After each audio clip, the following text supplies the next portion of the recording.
In the official history of Hollywood, Hedy Lamarr is remembered as the most beautiful woman in the world, a dazzling face carved into the golden age of cinema. But behind the myth, behind the perfect symmetry and the luminous eyes, lived a far more complex truth, one Hollywood was never prepared to acknowledge. Hedy wasn't just a star. She was a brilliant mind, trapped in a world that insisted on seeing her as nothing more than a decoration. Born in Vienna to an intellectual Jewish family, Hedy grew up surrounded by gears, circuits, and long conversations about how things worked. Her father taught her to observe the world like an engineer, not an actress. Even as a child, she understood something dangerous and profound. Beauty could open doors, but it could also become a prison. Before turning 20, she had already lived a lifetime. A suffocating marriage to a powerful arms magnate. Lavish dinners in the presence of Hitler and Mussolini.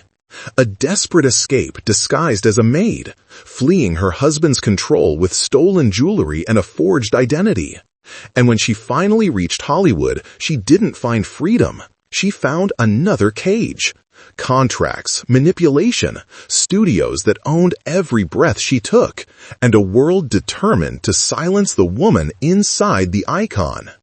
Yet beneath the glitter, Hedy held a secret more explosive than any role she ever played, a mind capable of imagining the future. While the world reduced her to a face, she designed a system that would become the foundation of the technologies we rely on every single day.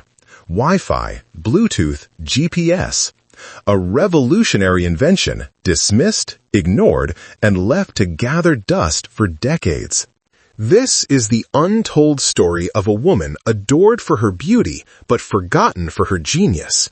A life shaped by brilliance, escape, betrayal, humiliation, invention, and one final wish, to be remembered the right way. Hedy Lamarr's story didn't begin under studio lights or red carpets.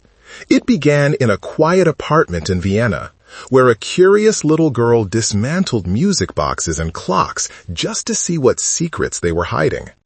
Long before Hollywood tried to shape her into an object, her father had already shaped her mind into something far more dangerous. He taught her how to think.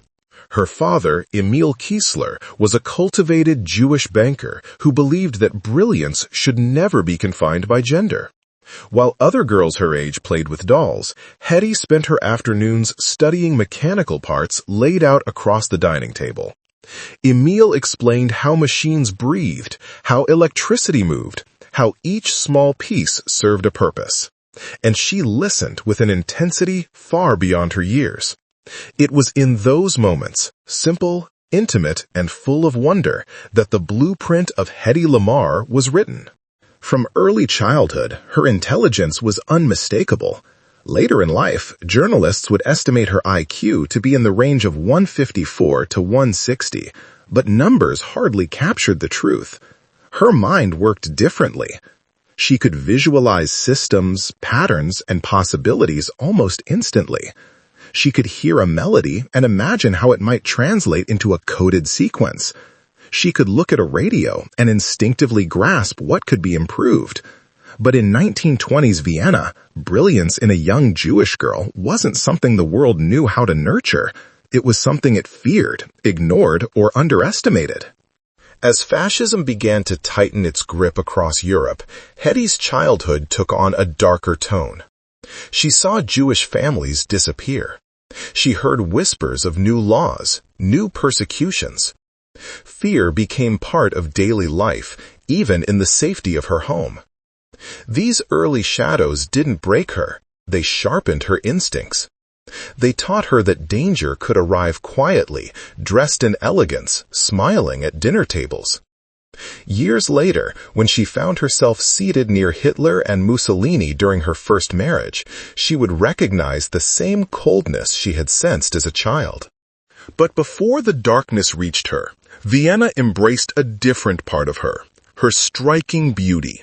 She had a face that made strangers stare, a presence that drew attention even when she wished to vanish. Casting directors noticed. Theater producers whispered her name.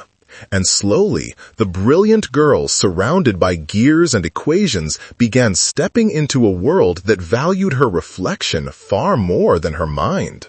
She entered acting not out of vanity, but out of curiosity.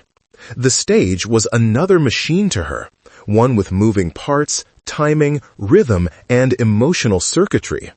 And she learned it quickly, almost too easily. Audiences adored her.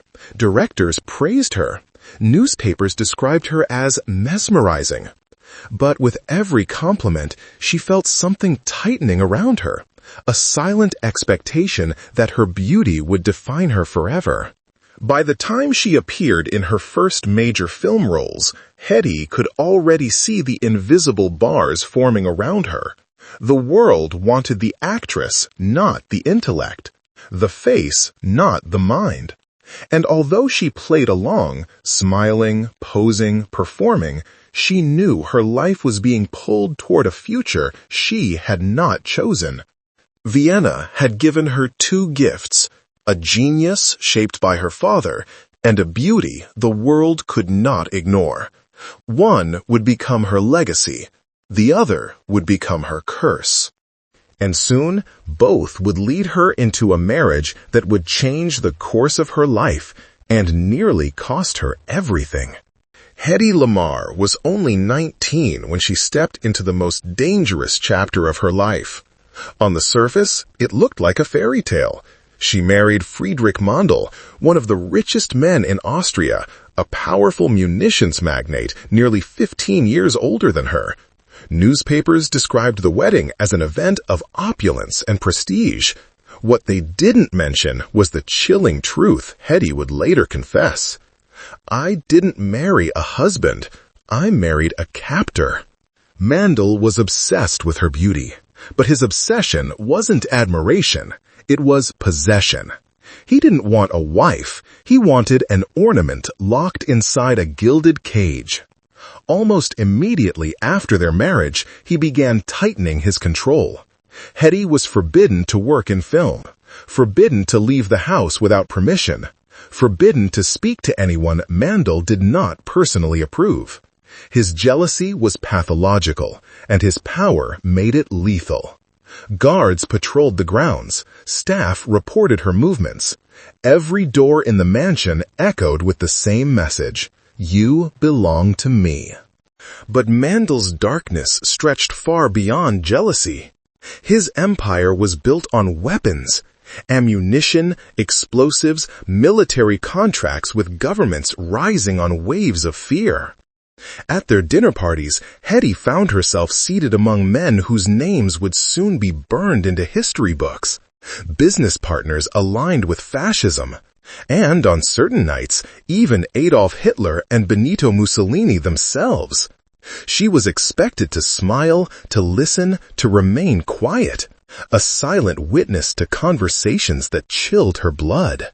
Yet those dinners had an unexpected consequence. While Mandl kept her close to control her, he inadvertently exposed her to the very knowledge that would someday change the world. At his meetings and private gatherings, Hedy overheard generals, engineers, and arms dealers discussing radio frequencies, torpedoes, and weapon guidance systems. They overlooked her, believed a beautiful woman could not possibly understand. But she understood everything. Still, knowledge did not protect her from Mandl's cruelty. He monitored what she wore, who she spoke to, even what she ate. He hated her film ecstasy and attempted to buy and destroy every reel of it, as if erasing her past could make her more his. When she resisted, punishments followed: isolation, verbal degradation, increasing restrictions. Mandl's wealth made him untouchable. His influence made escape almost impossible. But Hedy Lamarr was not a woman who surrendered. She was a woman who observed, calculated, and waited. And she planned. She studied the routines of the staff. She memorized guard rotations. She learned which doors were locked, which weren't, and which could be opened with improvised tools. She prepared a disguise, a maid's uniform, and slowly gathered the jewelry she would need to fund her escape. She didn't confide in anyone. She didn't leave a note. She didn't allow herself a moment of hesitation, because hesitation in her world was fatal.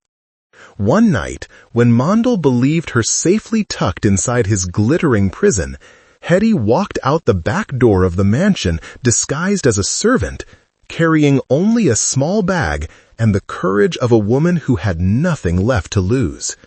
She boarded a train, then another, slipping through borders with forged papers and a heartbeat loud enough to drown out the roar of locomotives. Every mile between her and Mandel felt like oxygen returning to her lungs. By the time she reached Paris, she was no longer Friedrich Mondel's possession. She was Hedy Lamarr again, reborn, alive, and ready to step into a destiny more dangerous and more extraordinary than anything she had known. She had escaped a tyrant. But in Hollywood, another kind of prison was already waiting for her. When Hedy Lamarr stepped onto American soil, she believed she had outrun the darkest chapter of her life. She had survived a tyrant, crossed borders under disguise, and reclaimed her freedom. But freedom, she would soon discover, is a fragile thing, especially in Hollywood, a town built on dreams that come with their own chains. Her arrival in London had already sent whispers through the industry. Rumors of the young Viennese actress who escaped an arms dealer stirred curiosity, but what truly ignited attention was her appearance, perfection so striking it felt sculpted, almost unreal. And no one understood how to monetize beauty better than Louis B. Mayer, the iron-fisted ruler of MGM. Mayer first offered her a contract insultingly low, treating her like a desperate refugee rather than a rising star. But Hedy, hardened by survival, refused. She knew how men like Mandel operated. Mayer was simply the American version, slicker, smiling, but driven by the same hunger for control. So she devised her own counterattack. She appeared at a high society dinner wearing a gown so breathtaking that every head in the room turned. Mayer watched as executives and socialites swarmed around her, almost competing for her attention. She didn't need to say a word. Mayer saw the value he had underestimated, and he doubled his offer. Hedy had won the battle, but not the war. Under MGM, the actress became a commodity. Mayer crafted her image meticulously, the mysterious European beauty, seductive yet untouchable. Every photograph, every interview, every gesture was calibrated to maintain the illusion. Hedy was instructed how to walk, how to smile, what to wear, and what to deny. Studio contracts weren't agreements, they were ownership papers. And Hedy knew prison walls when she saw them. Hollywood adored the version of her that fit their fantasy. Hollywood feared the version of her that thought for herself. Her film roles cemented her reputation as the ultimate screen siren. Men gasped when she appeared on screen. Women envied her elegance. Critics declared her otherworldly. But deep inside, Hedy felt an increasing sense of suffocation. She had escaped Mandel's mansion, only to be trapped inside another kind of confinement, one made not of walls, but of expectations. Worse still, her past came back to haunt her. The film Ecstasy, with its controversial nude scene, hung over her like a shadow. Hedy had been deceived during the filming, told the scene would be shot from afar, only for the director to use a telephoto lens to capture her vulnerability without consent. MGM marketed the scandal while pretending to protect her. She hated that movie. She hated the way people whispered about it. She hated how the world believed they knew her because they had seen her body on screen. She longed for someone, anyone, to ask about her mind. But Hollywood didn't want a genius. It wanted a goddess. Hedy played the game perfectly, drenched in diamonds at premieres, draped in silk during interviews. But at night, after the cameras stopped flashing, she withdrew into silence. She read engineering manuals. She sketched diagrams on napkins. She dismantled radios in her dressing room. Her mind needed oxygen, but all Hollywood offered her was perfume. Even success felt hollow. For every film that elevated her status, she sensed a growing emptiness, an ache that beauty could never fill. She became one of the most recognized women on earth, yet she felt unseen, admired, yet misunderstood, worshipped, yet profoundly alone. Hollywood had given her fame, but once again it had taken her freedom. Still, within this glamorous prison, something extraordinary was beginning to form, an idea powerful enough to reshape the world. And soon, Hedy Lamarr would do what no one expected from the most beautiful woman alive. She would invent the future. Even while Hollywood tried to mold Hedy Lamarr into a flawless symbol of desire, she was quietly building a world of her own, one that existed far from premieres, studio contracts, and the relentless gaze of the public. After the lights faded and the photographers drifted away, she would return home, slip out of gowns and diamonds, and step into a makeshift laboratory she had constructed with the same determination that once carried her across the borders of Europe. The workbench she built there was cluttered with tools, half-finished sketches, radio parts, engineering manuals, and fragments of ideas that only she could decipher. While other stars of her era chased after parties and social circles, Hedy chased after equations. It was the one place where she was no longer being watched, measured, or owned, only understood by the logic of the machines she loved.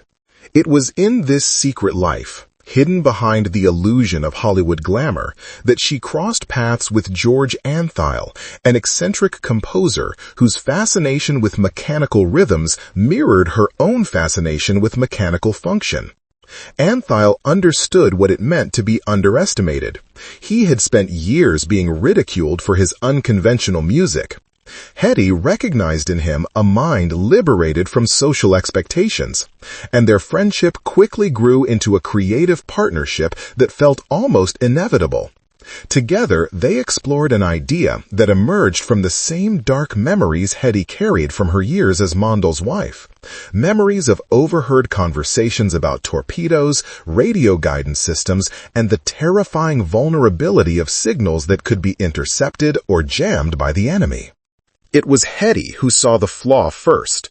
She understood, far better than the military experts of her time, that the Allied torpedoes were doomed the moment their radio frequencies were detected.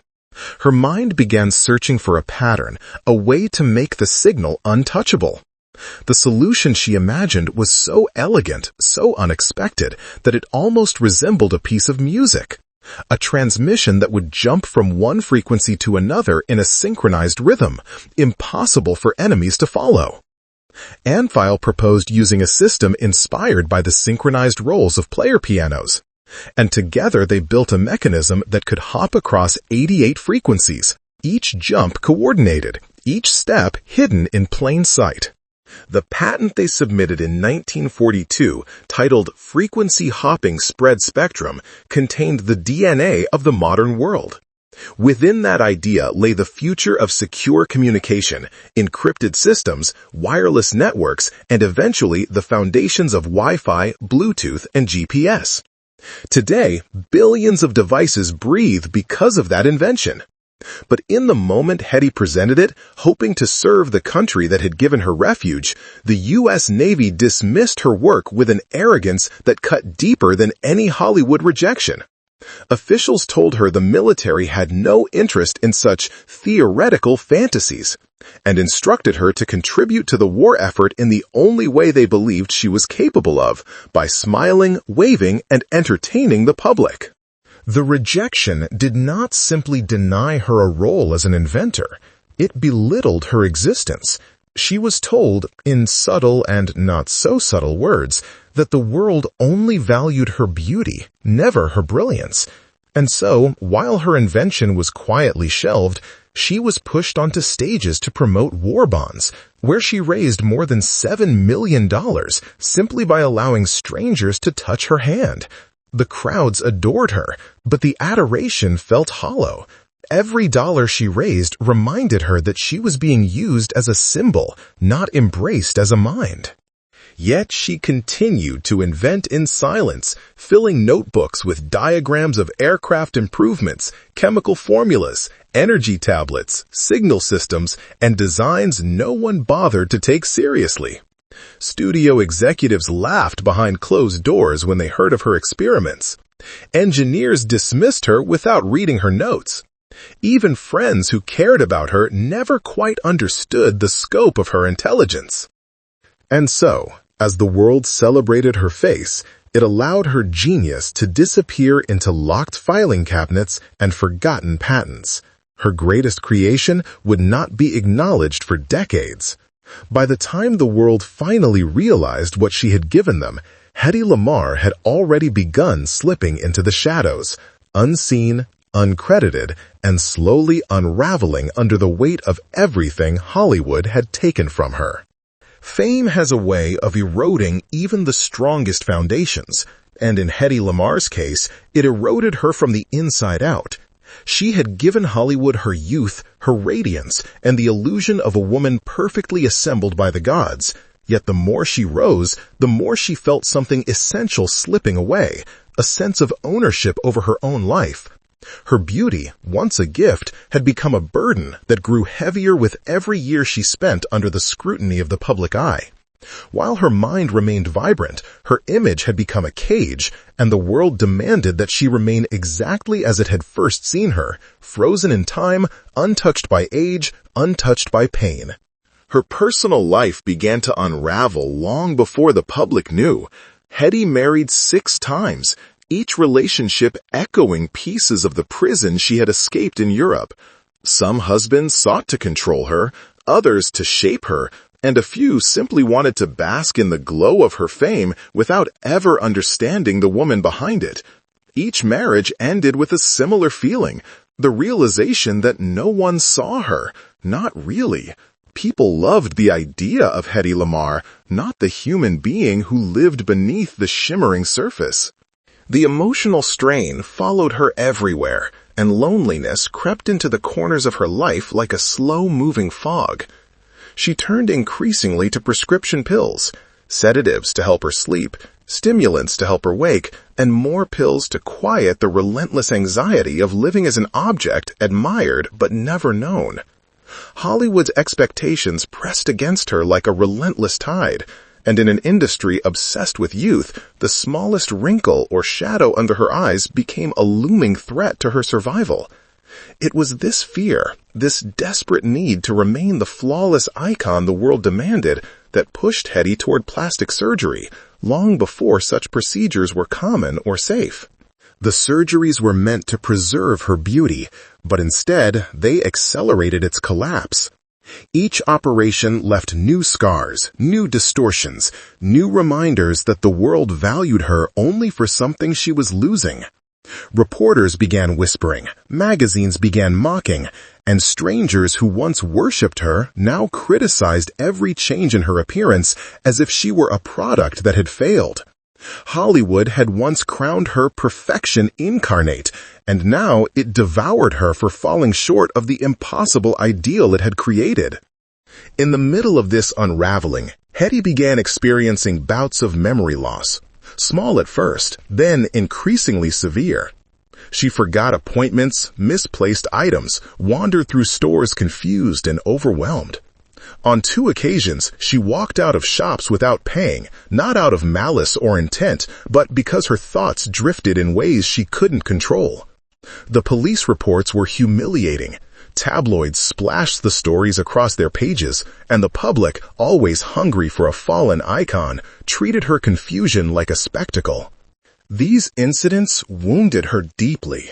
The woman who once captivated nations now struggled to recognize her own life. The lawsuits, the ridicule, the whispers, and the slow erosion of dignity created a vortex that pulled her further into isolation. In time, she withdrew almost completely from the outside world, refusing to see visitors, declining interviews, and communicating with loved ones only through the safety of a phone line. It was easier to let her voice travel without her face, without the judgment, without the expectation to look like the goddess she no longer was. Yet through all this darkness, one connection remained: her son. Their relationship had been damaged over the years, strained by her emotional distance, her marriages, her struggles, but in her final years, their conversations carried a fragile tenderness. One day, during a moment of painful vulnerability, Hedy confessed how ashamed she felt about her appearance, how she no longer wanted to be seen because she could not bear the disappointment in people's eyes.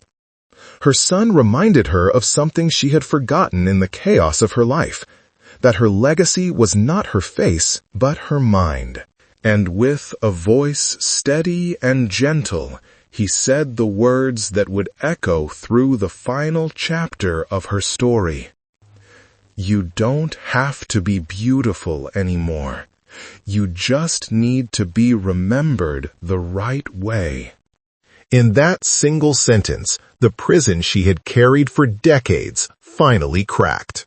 Hedy Lamarr spent her final years in the quiet shadows of a life that had once dazzled the world. She no longer appeared in public, no longer sought applause, and no longer cared for the validation of an industry that had treated her brilliance as an inconvenience. Instead, she lived in a small Florida home, speaking mostly through telephones, shielding herself from a world that had adored her beauty and forgotten her mind. It was a retreat that felt both tragic and peaceful. Tragic because she deserved better, peaceful because she finally escaped every cage that had ever held her. But fate has a cruel sense of timing. In 1997, more than half a century after her greatest invention was dismissed as irrelevant, the world finally opened the dusty archives and recognized the truth. Engineers, historians, and technologists began speaking her name with reverence. Articles declared her a pioneer. Universities quoted her patent. And for the first time, people looked past her photographs and saw the mind behind them. Hedy Lamarr, the woman Hollywood tried to reduce to a face, was acknowledged as one of the mothers of modern wireless communication. She was awarded the Electronic Frontier Foundation's Pioneer Award that same year. It was the honor she had deserved all her life, yet she refused to attend the ceremony. She allowed her voice to be heard, but not her image. The world had demanded her beauty for too long. Now, in the twilight of her life, she chose to be remembered on her own terms. And perhaps that was the final act of her brilliance, reclaiming her identity in a world that had stolen it. Hedy Lamarr died in 2000, but her legacy pulses through every device that connects us today. Every signal that travels through Wi-Fi, Bluetooth, and GPS carries a piece of the woman who imagined them long before the world imagined her capable of it. She was loved for her beauty. She was forgotten for her genius. But in the end, she became unforgettable for both.